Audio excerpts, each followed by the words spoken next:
A very good morning to one and all present here. I am Dr. P.T. Kasturibai, Head and Associate Professor in the Department of Computer Science. I am going to handle a paper on artificial intelligence. Some of the topics we are going to see are.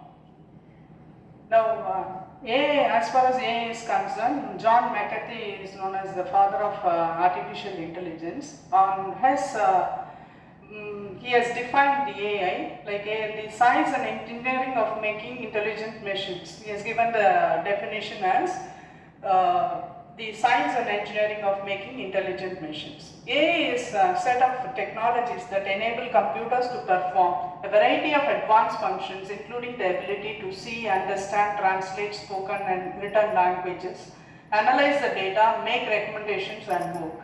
AI is a technology that allows you to generate, classify, perform tasks like image analysis and speech recognition. AI is the ability of machine to display human-like capabilities such as reasoning, learning, planning and creativity. Now we'll see what is intelligent agent. There is a sensor which senses the environment, and there is an agent which actuates, which contains actuators which does the actions based on the sensed information. So perceiving its environment through sensors and acting upon the environment through the actuators. So the agent consists of this architecture and an agent program.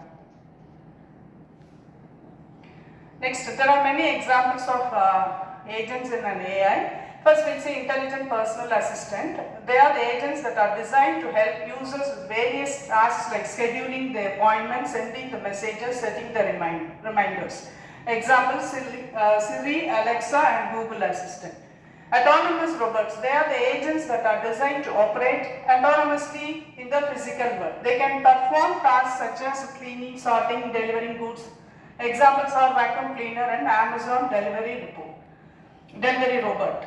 Gaming agents, these are the agents that are designed to play games. Examples, chess playing agents and poker playing games. Okay. Fraud detection agents. These are agents that are designed to detect fraudulent behavior in a financial transactions. They can analyze the patterns, behavior to identify the suspicious activity and alert authorities. Examples, the fraud detection agents used by the banks and credit card companies. Next is the traffic management agent. These are agents that are designed to manage the traffic flow in cities. They can monitor the traffic patterns, adjust the traffic lights and reroute the vehicles to minimize the congestion. Example include the agents that are used in smart cities around the world. A software agent has keystrokes, file contents, received network packages that accesses sensors and displays on the screen files and sent network packets acting as actuators. Human agent has eyes, ears and other organs which acts as a sensory organs, and the hands, legs, mouth acts as actuators. Robotic agent has cameras, infrared ranges, finders which acts as sensors, and various motors act as actuators.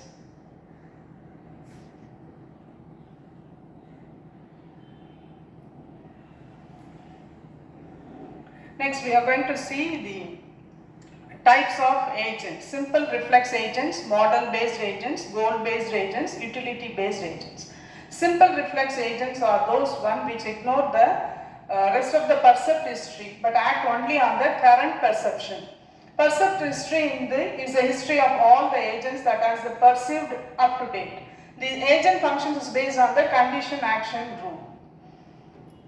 Next is model-based reflex agents. It works by finding a rule whose condition matches the current situation. A model-based agent can handle partially observable environments by the use of model about the world. Agent has to keep track of the internal state which is adjusted by the person, and that depends on the perceived history. The current state is stored inside the agent which maintains some kind of structure describing the part of the world which cannot be seen. Next, this is pictorial representation of a model-based agent. Then we have goal-based agents. In this kind of agents, a particular goal, this is designed for achieving a particular goal. Say for example, moving an object from one place to another place or something like that. The knowledge that supports this decision is represented explicitly and can be modified, which makes these agents more flexible. They usually require search and planning. The goal-based agent's behavior can easily be changed. This is a pictorial representation of the agent. Next, utility-based agents. These agents which are developed having their end users as building blocks and are called utility-based agents. Say for example, when we are designing a bot, say for cleaning a particular room, we can just do the programming such that how much space it utilizes and how it is cleaning the particular place.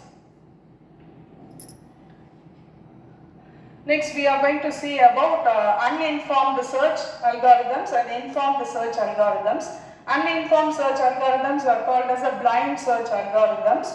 There are the following types: breadth first, depth limited search, iterative deepening, uniform cost search, bidirectional search. First we will see breadth first search. In this, the nodes are, so diagrammatically we will see.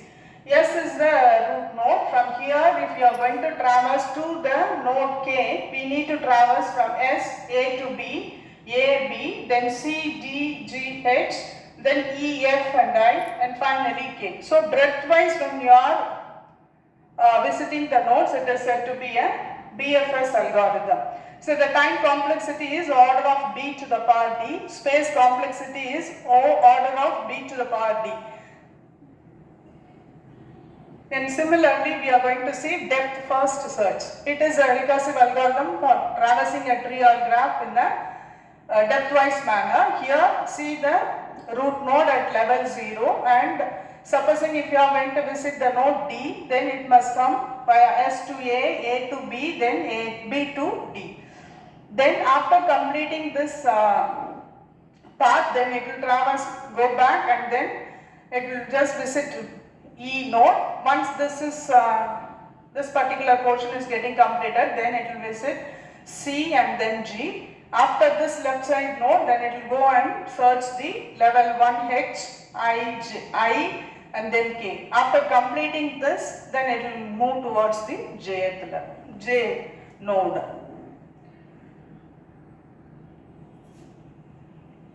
Here the time complexity is given as O, big O notation, O n to the power m, where m is the maximum depth of the node and D can be much larger than D. Space complexity is order of B into m. Optimality, DFS search algorithm is non-optimal as it may generate large number of steps or high cost to reach a goal node.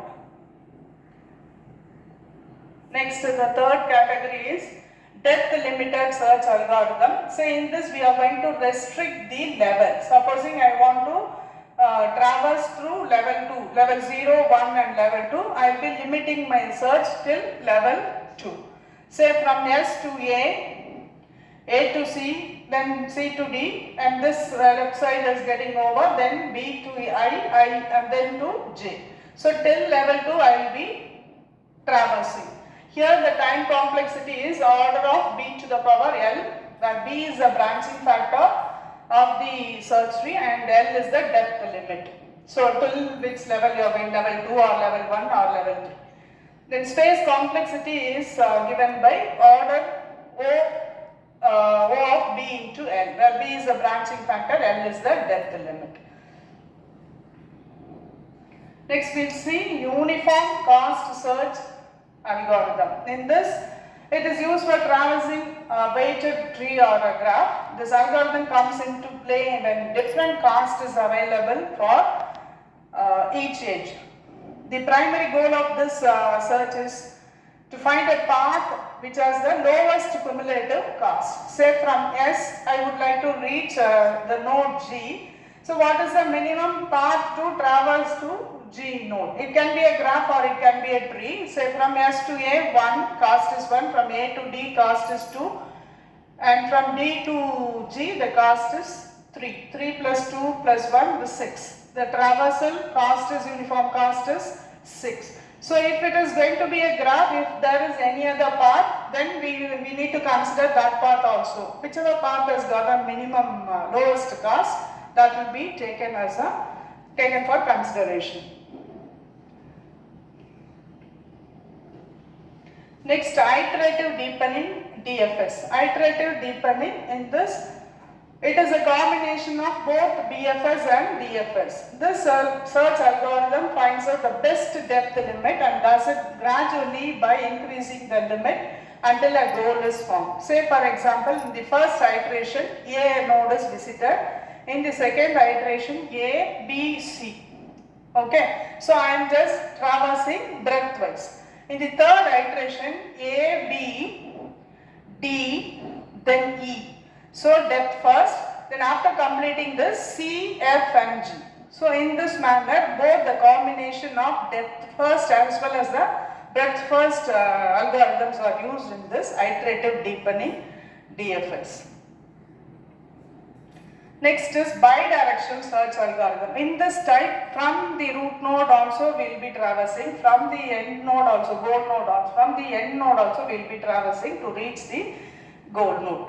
It runs two simultaneous searches, one form initial state called the forward search and the other form goal node called the backward search to find the required node. Say from 1 I am traversing to reach 9. In the similar manner, from the end node, say 16, I am just traversing backward 12, 10 and then I am trying to reach the node 9. So whichever tree traversal reaches the goal node with the shortest path or with the shortest cost, it will reach the particular node. So it uses both the DFS and BFS. Next, we are going to see about informed search algorithm or a heuristic algorithm. These algorithms use domain-specific knowledge to improve the efficiency of the search process, leading to faster and more optimal solutions compared to uninformed search methods. There are two categories we are going to see: greedy best first search and A* search algorithm. Greedy best first is a heuristic driven algorithm. Say this is an informed search. So that prioritize the exploration of the nodes based on their estimated cost to the goal. The algorithm selects the node that appears most promising according to the heuristic function h of n, which estimates the cost from the node n to the goal node. So I should take a best path and I should get a minimum cost to reach that particular goal node. The next comes here A search algorithm. It combines both G of n and h of n. The heuristic function f of n is equal to G of n is plus and h of n. But G of n is the exact cost from the start node to the node n. H of n is the heuristic estimate of the cost from n node to the goal node. It is one of the most widely used informed search algorithm. It combines the strength of both uniform search cost.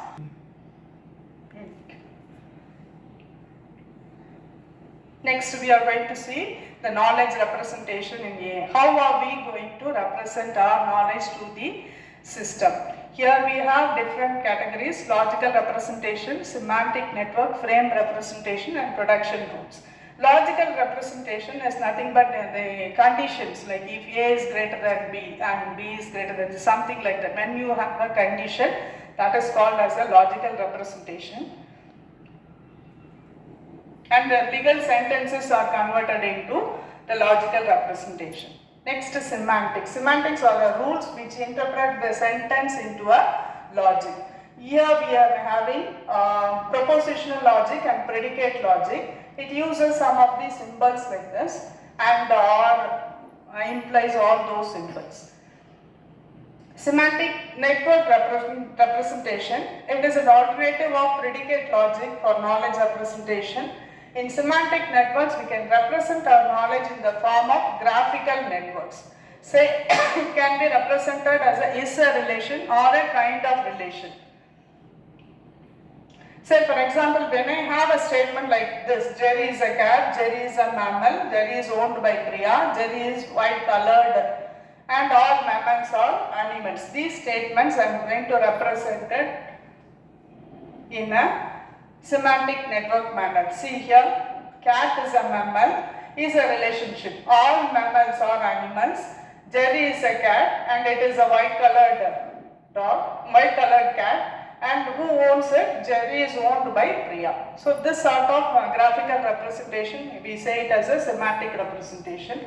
Then we see a frame representation. It consists of like record-like structure. Say the title of the book, genre, who is the author of the book, edition, year and page. So it gives a record-like structure in the frame representation.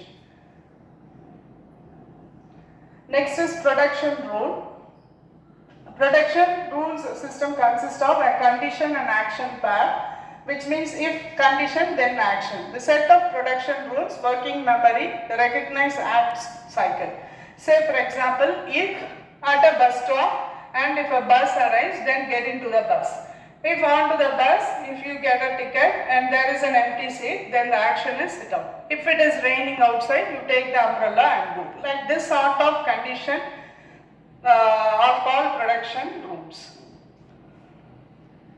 So this is a summarized table for propositional logic connectives. Say conjunction and or implies if and only if, then not. Next we'll see what is inference. In artificial intelligence, we need intelligent computers which can create new logic from old logic or evidences. So generating conclusions from evidence and facts is termed as inference. What you can infer from the data, that is called as an inference. There are some rules and implications for these inferences. Next we are going to see first order logic in AI. What is first order logic? Say in the propositional logic we can limit to only conjunction and or implies something like that. But in first order logic we can represent some complex sentences also easily can be interpreted in this FOL. Say some humans are intelligent, Sachin likes cricket. This can be represented in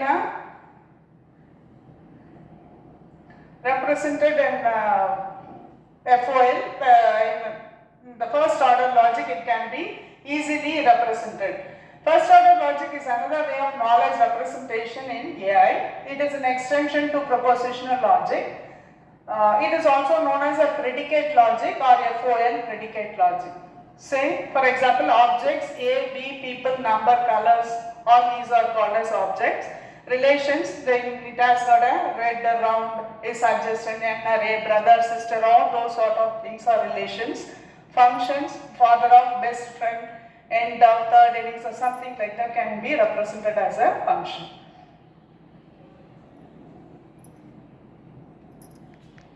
Say in this example, Ravi and Ajay are brothers. Brothers of Ravi, Ajay. So this type of relationships can be easily represented in FOL, which is not so easy in case of propositional logic. So these constants, these are the symbols used in constants, variables, predicates, functions, connective symbols like and, or, not, implies, equality, double equal to, quantifier. There are two quantifiers for all, and then another universal qualifier and then existential qualifier. This V with a hyphen indicates the universal quantifier, and this inverted E is called as a existential quantifier.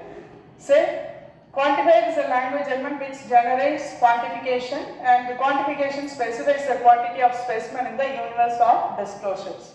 Universal quantifier for all, everyone, everything. Existential qualifier for some or at least one.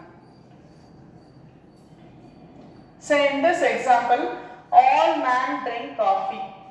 So this V with an hyphen symbol, that is for all X, man of X drinks coffee. So this can be represented in using a universal quantifier symbol.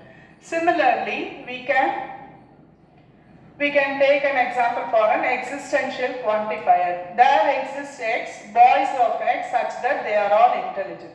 So these statements can be interpreted or given easily using a existential quantifier symbol, which is used in FOL. Then propositional logic, as I told you, and or not implies biconditional. All these symbols are used in a propositional logic. Whereas FOL, apart from all these things, it has got a universal quantifier, existential quantifier, then predicate. Then we are going to see about some concepts in expert system. An expert system consists of a user interface, rules engine, knowledge base. So there is a database which consists of the human knowledge database. Any layman is called as a user who would like to infer or extract the information from the knowledge base. So he can get the data from the knowledge base based on the rules in the rules engine. Say supposing I have the symptoms of like cough, cold, fever, whether will I be able to get this pneumonia or some other attack.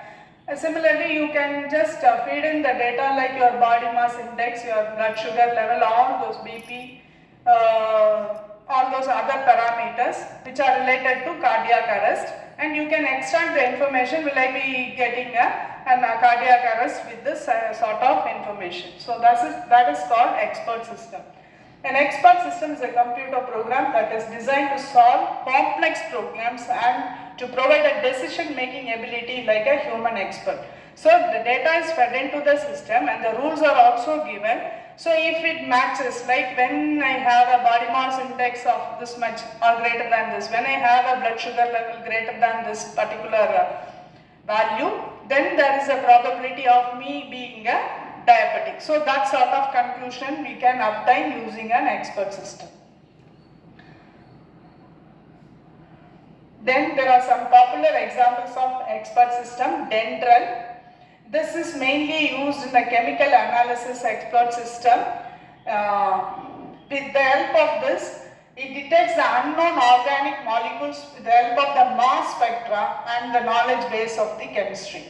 Then the second one is Mycin. Mycin is one of the expert system that is designed to find a bacteria causing infections like bacteremia and meningitis. Meningitis is nothing but a brain fever.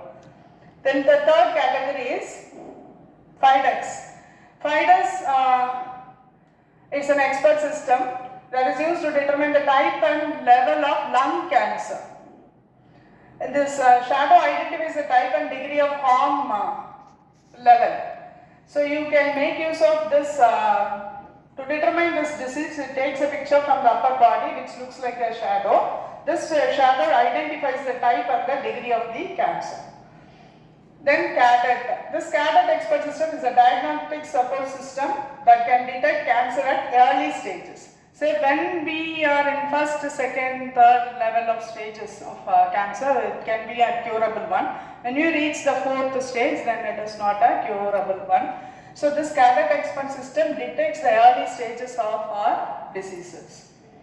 Then comes the components of the expert system. As I told you, user interface, inference engine, knowledge base are the three components of the expert system. Say human expert and a knowledge engineer. Knowledge base. The knowledge engineer will try to feed in all the data in the knowledge base, and the inference engine will detect based on the rules and the information, and the user who may not be an expert will try to get the information from the knowledge base. Okay, he acts as he uses an interface and get the information.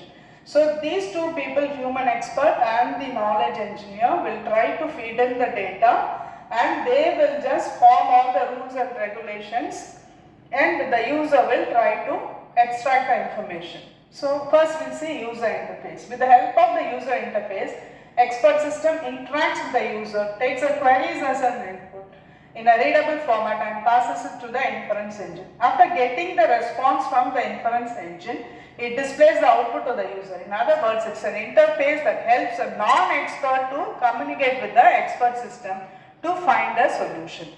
Then comes the inference engine. It is also known as the brain of the expert system. It applies inference rules to the knowledge base to derive a conclusions or deduce new information. With the help of an inference engine, the system extracts the knowledge from the knowledge base. Then there are two types of inference engine: deterministic inference engine, probabilistic inference engine.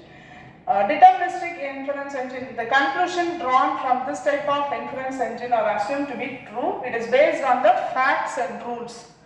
Probabilistic, there may be an uncertainty. In those situations, probabilistic inference engine will be used.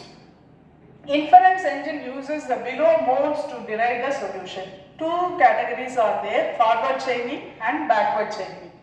It starts from the known facts and rules and applies the inference rules to add their conclusion to the known facts.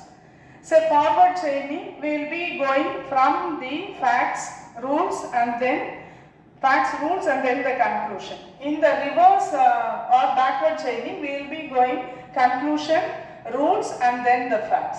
It is a backward reasoning method that starts from the goal and works backward to prove the known facts.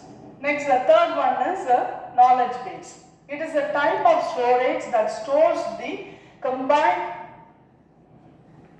This is a type of storage that stores the knowledge acquired from different experts on a particular domain. It is considered as a big storage of knowledge. The more knowledge base, the more precise will be the expert system.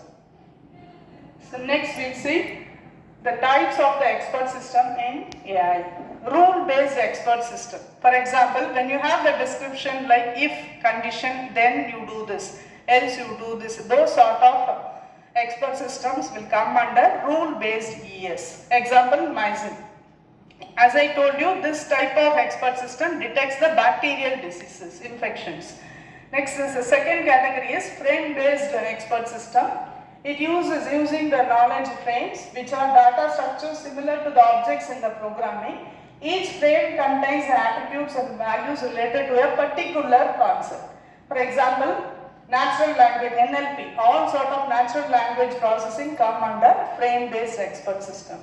Then fuzzy logic system. It handles uncertain or imprecise information using fuzzy logic, which allows for a partial truth rather than a binary true or false values. For example, fuzzy logic system for managing household appliances like washing machines, air conditioners, all these categories use a fuzzy logic control system. Fourth one is the neural network based expert system. It uses the ANN concept, artificial neural network concept, to learn from data and make predictions or decisions based on the learned pattern. Say for example, deep learning concepts, image and speech recognition come under this. Say for example, when you are having a scanned report or MRI, all those things, then it will be compared with an original image. When there is some discrepancy or mismatch, then it will try to detect the diseases. The next one is a neuro-fuzzy expert system. It integrates the concept of neural networks and fuzzy logic to combine the learning capabilities of neural networks with the handling facility of uncertainty and imprecision offered by fuzzy logic. There are certain concepts which are uncertain. To handle the uncertainty, this sort of neuro-fuzzy expert systems are used. For example, automated control system that adjusts based on uncertain environmental conditions, or financial forecasting models that handle both quantitative data and fuzzy inputs are the examples for neuro-fuzzy systems.